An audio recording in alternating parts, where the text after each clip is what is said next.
Hey guys, welcome back to the Readers. I hope you are having an amazing day. Let's get right into the stories. The first one is an entitled People Story. Is it legal for an HOA to tow your car from your own private driveway? My HOA president certainly thought so. She put a sticker on my truck, sent me a lien notice, and scheduled the tow. But when the tow truck driver showed up, I handed him one simple document. And you have to see the look on his face when he read it. So this whole thing started because of my driveway. Not the car, not the so-called violation, the driveway. Everything traces back to that strip of cracked concrete that's been sitting on my property since before most of the houses around me were even a twinkle in some developer's eye. Let me back up and explain the situation because it matters a lot for what came later.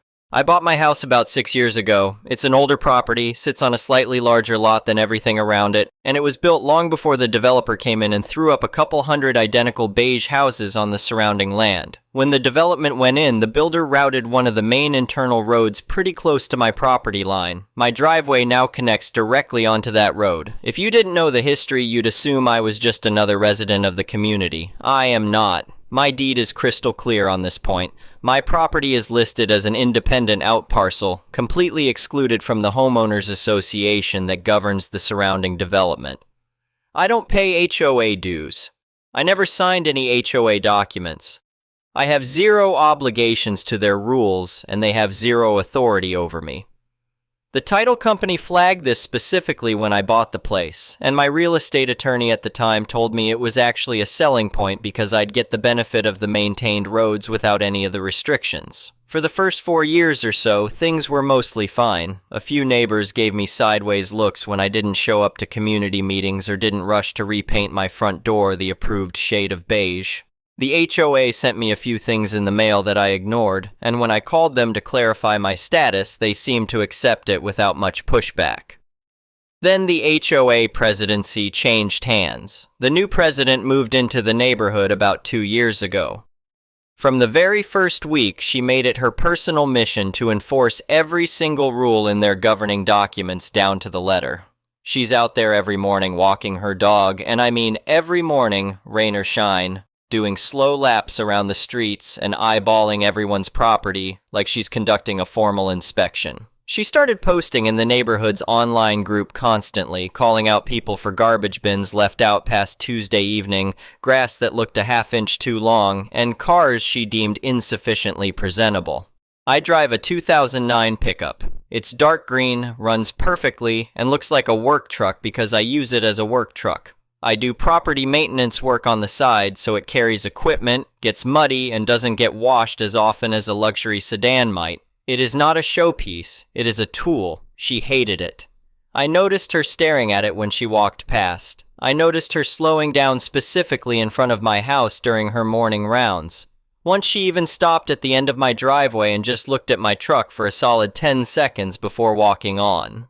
My neighbor across the street mentioned to me that she'd been asking around about whether I was actually a community member and whether someone could force me to keep my property in line with community standards. I didn't think too much of it. I figured she'd figure out pretty quickly that she had no authority over me and move on. I was wrong about that. One Thursday morning in late October, I came outside to head to a job site and found a bright neon orange sticker plastered dead center on my driver's side windshield. Not a small sticker. A big one, maybe 6 inches by 8 inches, with bold black text that said something along the lines of final notice and towing pending. Below that, in smaller print, it listed 2 violations. One was unauthorized parking of a non-regulation vehicle, and the other was failure to register vehicle with HOA portal.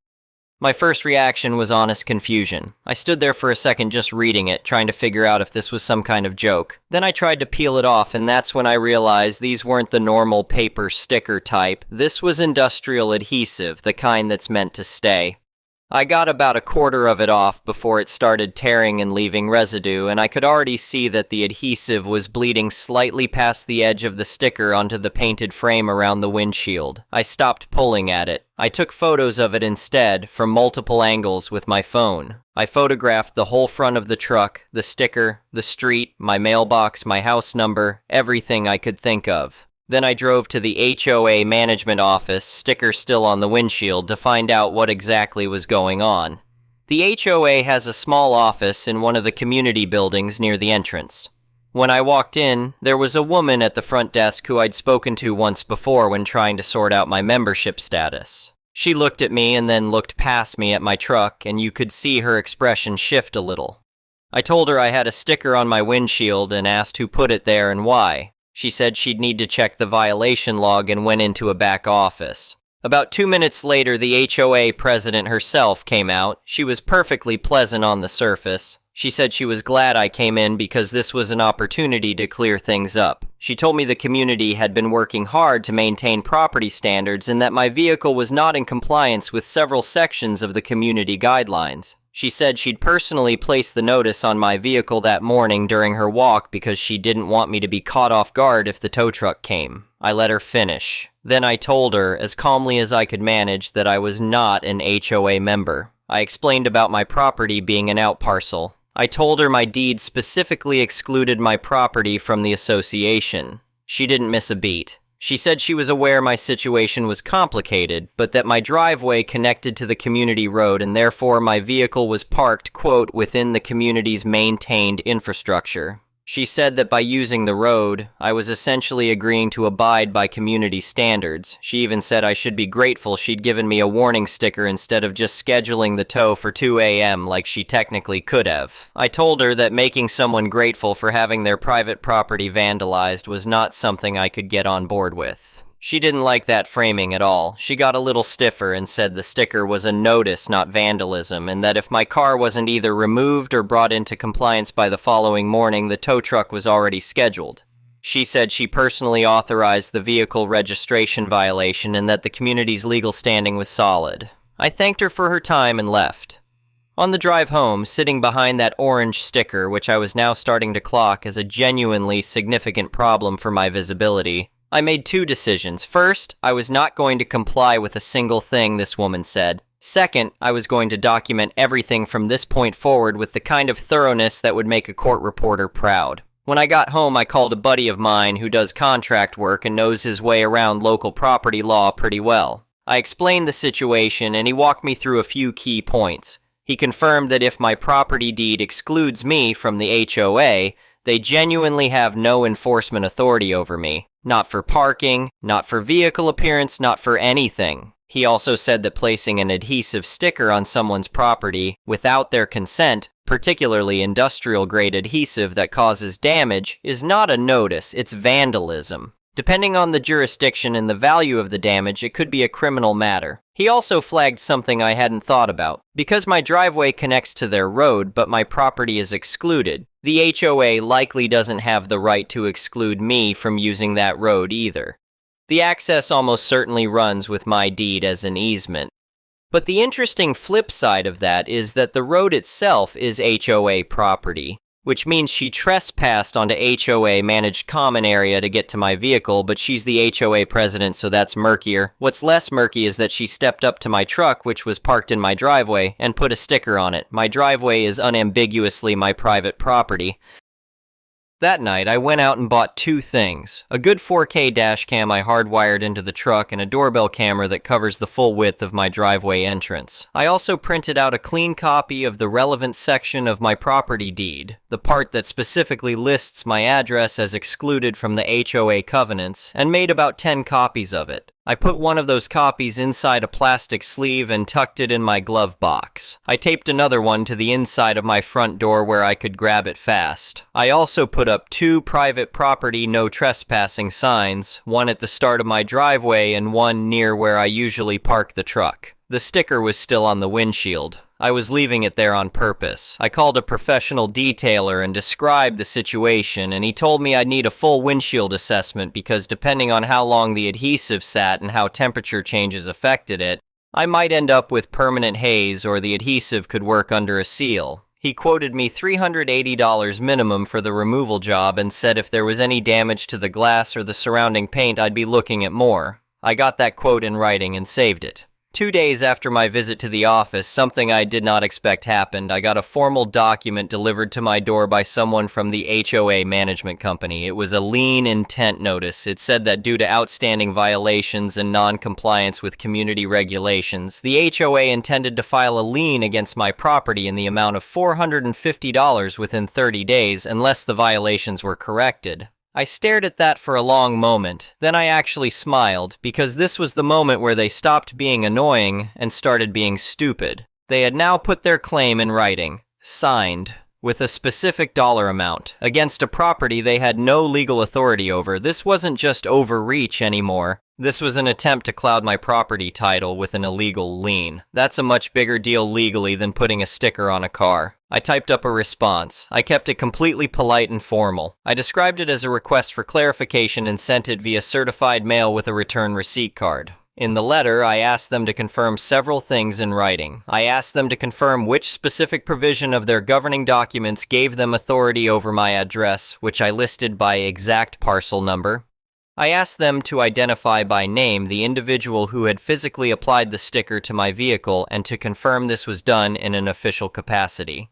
I asked them to provide documentation showing my property had ever been included in the HOA. I also included a copy of the detailer's written quote and a note explaining that I would be seeking reimbursement for any costs associated with restoring my vehicle to its previous condition. I was polite throughout. I framed everything as seeking clarification before taking further steps. I did not threaten anything. About a week later, I got a response by regular mail. I opened it at the kitchen table and I had to read it twice. It was signed by the entire board, 4 signatures at the bottom. The HOA president had written most of it herself from the tone, and it was exactly what I had been hoping for and dreading in equal measure. The letter said they were confident in their legal standing. It confirmed, in their words, that the president had personally placed the compliance notice on my vehicle during her routine community walk, acting in her official capacity as president of the association, in order to, quote, protect the neighborhood's integrity and property values. It went on to say that my vehicle's presence was a direct affront to the community standards they were elected to uphold. They had just put in writing, signed by 4 people, that the HOA president trespassed onto my private driveway and put an adhesive sticker on my personal vehicle. They confirmed it was intentional, confirmed she acted in her official role when doing it, and argued that this was justified. I put that letter in a plastic sleeve, made copies, and put them in 3 separate locations. The next morning, I looked out my front window at about 8:30 and saw a tow truck sitting at the entrance to my driveway. I had been waiting for this. I grabbed my phone, my deed copy, and headed outside. The driver was a middle-aged guy who looked thoroughly uninterested in drama. He was just there to do a job. He told me he had a request from the HOA to tow the green pickup from this address. I told him that was interesting and asked if he wanted to see some paperwork before he touched my truck. I showed him my property deed. I pointed to the section that excluded my address from the HOA. I pointed to my no trespassing sign. I explained, in plain terms, that if he towed my truck from my private driveway based on an order from an organization that had 0 authority over my property, the legal term for that was theft of a vehicle, and I would be filing criminal charges against the towing company, not just the HOA. The driver looked at the deed. He looked at the sign. He looked at his work order. He pulled out his phone and called someone, turned away from me, and had a short conversation. When he turned back, he said he wasn't going to touch the vehicle and that his company would need to sort out the authorization issue before they could proceed. He got back in his truck and left. I filmed the whole exchange on my phone. About 20 minutes later, I called the non-emergency police line. I told them I wanted to report vandalism of my vehicle and ongoing harassment. An officer came out within the hour. I walked him through everything. I showed him the sticker still on the windshield, now about 10 days old and looking worse for wear. I showed him my property deed. I showed him the lien notice. I showed him the letter where the board confirmed the president had placed the sticker in her official capacity. I showed him the doorbell camera footage from the morning she did it, which clearly showed her walking up my driveway to my truck. The officer was quiet for a while after looking through everything. He said what I had was fairly clear. The sticker placement on private property without consent was trespassery. The damage to the vehicle created potential for a civil claim. The lien notice against a property they had no authority over opened up other legal questions. He said this was mostly civil territory, but that the trespass element had a criminal component depending on how the district attorney's office wanted to look at it. He talked to the HOA president briefly at her house. I wasn't there for it, but she apparently maintained the position that she had full authority to do what she did. The officer told me afterward that she'd been, in his words, quite certain of herself. He advised me to document everything and consult an attorney.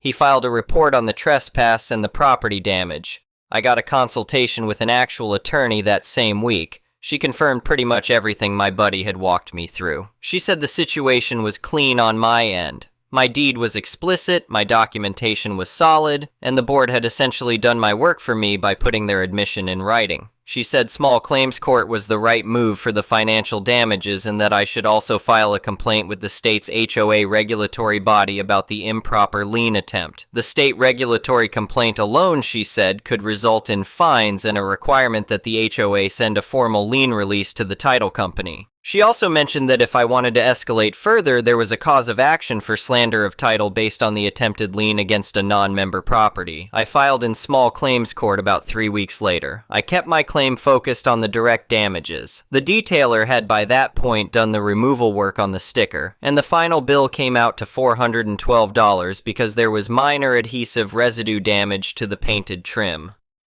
I added the cost of the no trespassing signs, the doorbell camera, and a few hours of my time at a modest rate. The total came out to just under the small claims maximum in my state. I also filed the regulatory complaint the same week. The HOA board got served with the small claims paperwork. I later heard from my neighbor across the street, who is an actual HOA member and had been watching all of this with a mixture of horror and popcorn, that the president tried to assure the board this was nothing and that they had plenty of precedent to fight it. What she apparently didn't tell them, at least not right away, was about the letter they'd signed, or the detailer bill, or the fact that the plaintiff in this case had a deed that made their entire legal theory collapse like wet cardboard. The hearing was set for about 6 weeks after I filed. I'll get to what happened there, but first I want to tell you about what happened in the weeks leading up to it, because the board's situation got significantly worse before we ever saw a courtroom.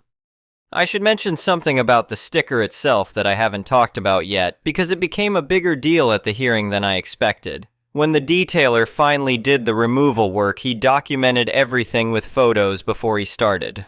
The adhesive had been on there long enough, and we'd had some cold nights followed by warm afternoons during that period, that the residue had worked its way slightly under the rubber seal along the base of the windshield. It hadn't caused a crack, but it had left a faint stain on the seal that he said was permanent without replacing the seal itself.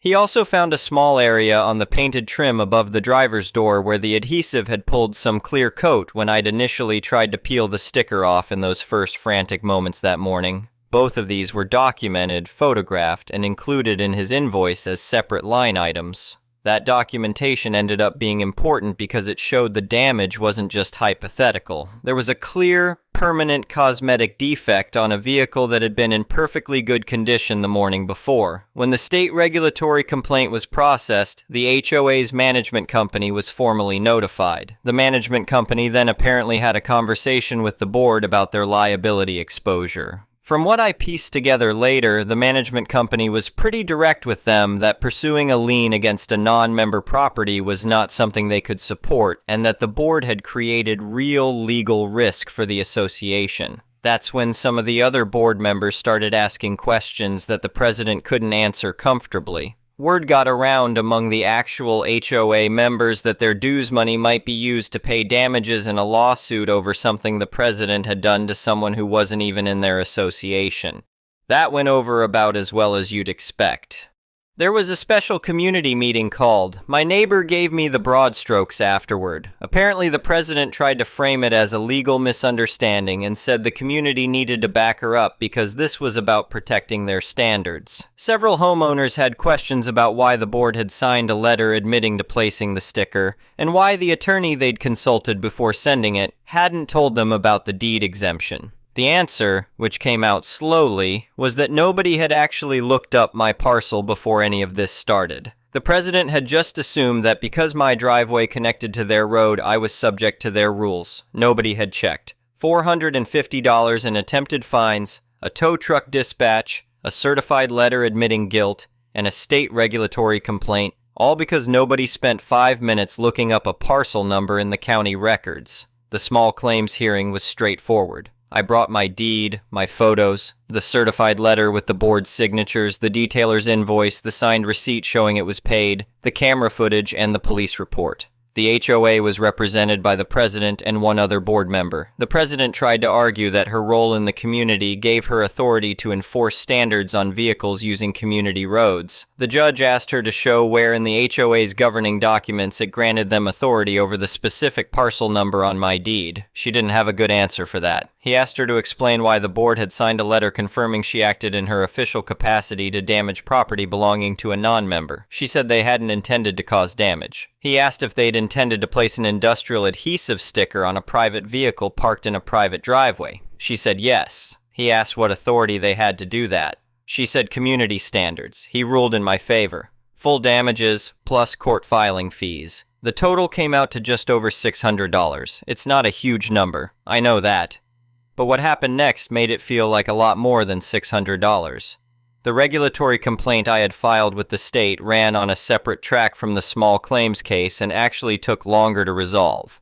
About 3 weeks after the hearing, I got a letter from the state's HOA Oversight Division confirming they had reviewed the complaint and found merit in two specific areas. One was the improper lien attempt against a non-member property. The other was the board's failure to verify jurisdiction before initiating enforcement action. The formal finding didn't result in any fines against the board directly, but it required the HOA to do several things. They had to issue a written notice to my address formally acknowledging that my property was not subject to their authority and that all prior notices, fines, and lien threats were void. They had to file a release of any recorded documents with the county within 30 days. And they had to provide documentation to the regulatory body showing they had reviewed their governing documents and member roster to ensure no other non-member properties had been improperly targeted. That last requirement was the one that caused real internal chaos from what I heard.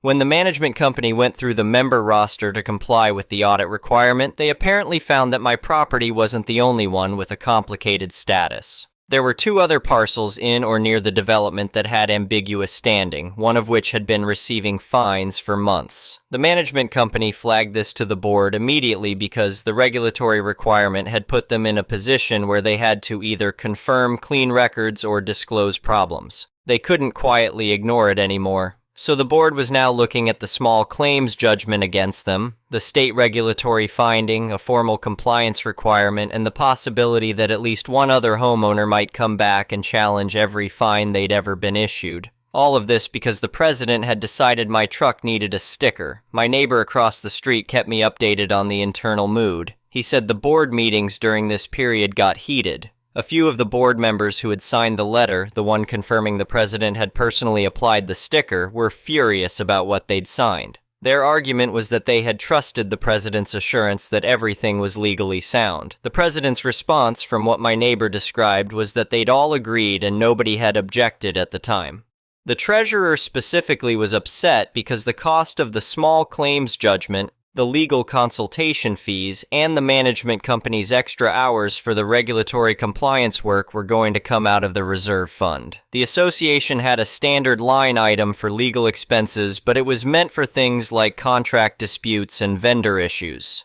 Nobody had budgeted for a lawsuit brought by someone who wasn't even a member. There was a point, maybe 2 weeks before the annual election, where I heard through my neighbor that one of the other board members had actually gone to the county assessor's office and pulled my parcel record himself, just to understand what had happened. He apparently came back to the next board meeting and confirmed, out loud in front of everyone, that my parcel number did not appear anywhere in the HOA's recorded covenants. Not in the original filing, not in any amendment, not anywhere. He said it would have taken about 4 minutes to look this up before any of this started. Nobody had much to say to that. The annual election came around about 6 weeks after the small claims judgment. The president ran for re-election. She sent out a message to the community before the vote making her case, arguing that she had worked hard for the neighborhood and that the legal situation had been blown out of proportion. She said the regulatory complaint was a minor procedural issue that had been resolved and that the small claims matter was the result of a misunderstanding that could have happened to anyone. The community voted her out by a pretty wide margin. The new president is a guy who lives a few houses down from me, and I've always gotten along with him fine. We've talked over the fence a few times over the years. He used to wave when I was doing yard work, normal neighbor stuff. He came over the day after the election and introduced himself in the new capacity. He said something about wanting to make sure things stayed reasonable and that he hoped there were no hard feelings toward the neighborhood as a whole. I told him I didn't have any. My problem had never been with the community. It had been with one person who had decided she had authority she didn't have and then spent months doubling down on that mistake instead of just acknowledging it. He nodded at that and said he understood. Then he looked at my 2 trucks in the driveway because by then the second one was already there, and he said he had no issue with them whatsoever. That second truck is the part of this story I enjoy the most. The detailer, who had done a good job and been genuinely helpful throughout the whole process, mentioned while I was picking up my truck that a guy he knew was selling a crew cab pickup cheap. The seller was a landscaper upgrading his fleet, and this particular truck had some body rust and a dent in the rear quarter panel but ran strong. It wasn't pretty. It was exactly the kind of vehicle the former HOA president would have found deeply offensive. I bought it for just over the settlement amount. Did some basic mechanical work on it myself over a weekend. It runs great. I park it in my driveway right next to the original green one, and they sit there side by side. 2 work trucks, neither of them particularly attractive to look at, both of them entirely on my private property where nobody has any say about them. Every morning, the new HOA president does his version of the morning walk around the neighborhood.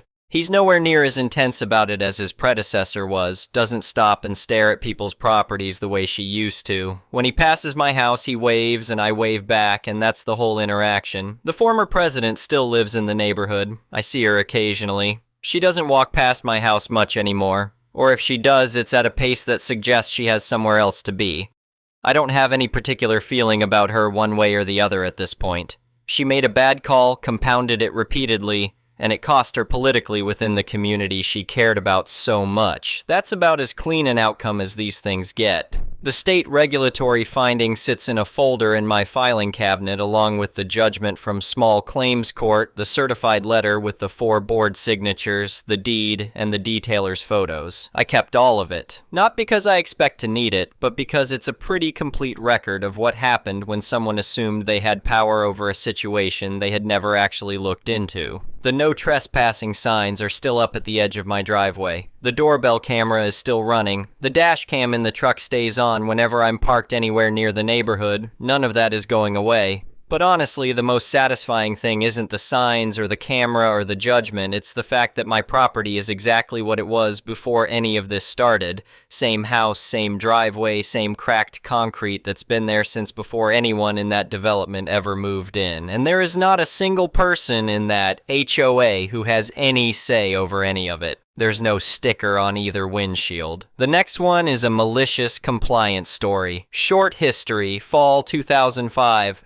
SO and I buy our first house together. We're happy. Baby's on the way. House is cute and in a new subdivision. HOA just formed. We're at the end of a blunt cul-de-sac, quiet, no traffic. Neighbors nice. 3-ish years later, the U.S. economy shit the bed and wiped with the drapes. Over half of the homes in our subdivision have been foreclosed on, or are in the process. Me and mine aren't paying on our mortgage. We've moved out, and a family friend and his family have moved in. They lost their house. He pays me a discounted rent. I'm not paying the mortgage, but maintaining the house with his rent.